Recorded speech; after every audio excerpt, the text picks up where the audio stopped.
Brian Yuzna, producteur, réalisateur et scénariste, né en 1949. Comme Stuart Gordon, il va commencer sa carrière dans les années 70. Alors lui, comparé à Stuart Gordon, il va toucher un petit peu à tout dans le métier. Il va être assistant et très vite, il va s'intéresser à l'écriture. Donc, il va devenir co-scénariste et scénariste. Il va produire quelques séries B et séries Z. Il va aussi collaborer sur des films d'autres réalisateurs. Et très vite, au milieu des années 80, il va s'associer avec Stuart Gordon sur ses premières réalisations à succès. Donc, Reanimator, bien sûr. En tant que scénariste, il va même apporter beaucoup sur un plan graphique au niveau de la violence. Ensuite, il va continuer avec lui sur Dolls.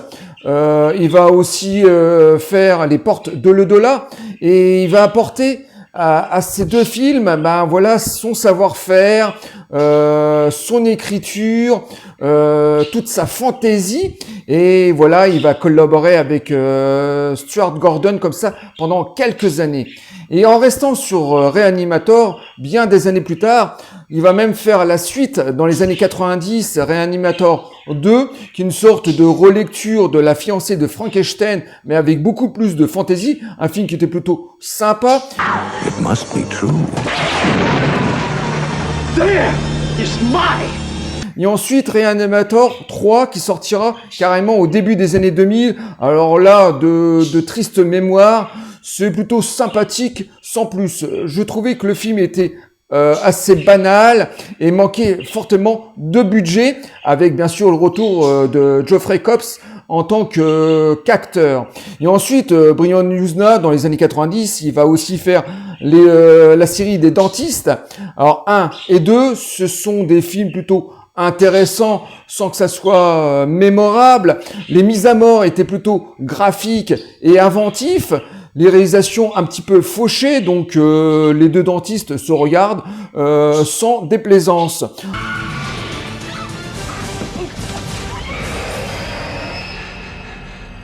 Ensuite, toujours dans les années 90, en 94-95, je me rappelle plus exactement, il va réaliser le troisième segment de la saga, Le Retour des Morts-Vivants 3. Alors, cette suite est très bizarre parce que les deux premiers sont des vrais musts, hein. En tout cas, le premier est un vrai film culte.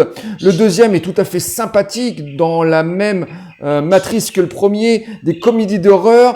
Et celui-là, bizarrement, il est pris au premier degré. Donc, au niveau de l'histoire, voilà, on suit les désaventures d'un petit couple amoureux qui vont se retrouver dans une base militaire. Et autant la réalisation et l'histoire est pas terrible, autant les effets spéciaux étaient plutôt réussis et extrêmement gore. Donc, cette suite est devenue culte au fur et à mesure des années pour certains passionnés de films d'horreur et cinéphiles. Pour moi, je le mets bien sûr en dernier. Je vais devenir comme eux. Ils ont besoin de chair humaine. Et ensuite, il va travailler sur des productions dans les années 2000 assez douteuses, comme Dagon. Alors Dagon, celui-là par contre, celui-là c'est un film que j'apprécie, hein, on avait déjà parlé, c'était déjà une réalisation de Stuart Gordon, et là il apporte aussi au niveau de l'écriture de l'originalité.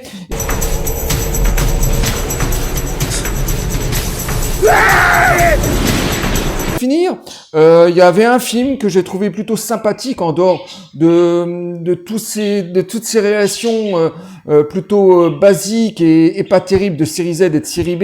Il y avait La Malédiction des Profondeurs. Alors ça, c'était une sorte de film fantastique avec une cité gréco-romaine qui était enfuie sous l'eau et de pauvres plongeurs se retrouvent piégés dans cette cité. Donc c'était à la fois un film catastrophe, un film de monstre, un suspense, un film à suspense.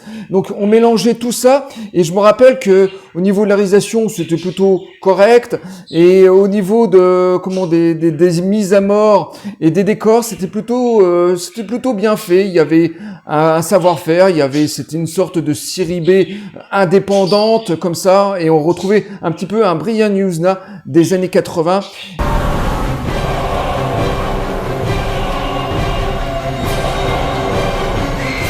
Et ensuite, maintenant, Brian Yuzna ne produit plus de films et ne réalise plus de films. Je crois que de tête, ses dernières réalisations datent du début des années 2000 ses dernières productions étaient vraiment très médiocres. Hein, voilà, il avait plus grand chose à prouver. Donc Brian Yuzna, voilà, sa période d'âge d'or, c'était les années 80 avec cette collaboration avec Stuart Gordon et les frères Band. Voilà les amis, je viens de finir cette vidéo consacrée à cette collaboration d'artisans des années 80 qui étaient Stuart Gordon et Brian Yuzna et les frères Band. Et moi je vous dis à très bientôt pour une nouvelle vidéo, une nouvelle critique. Bye. Au revoir les amis. Are we having fun yet?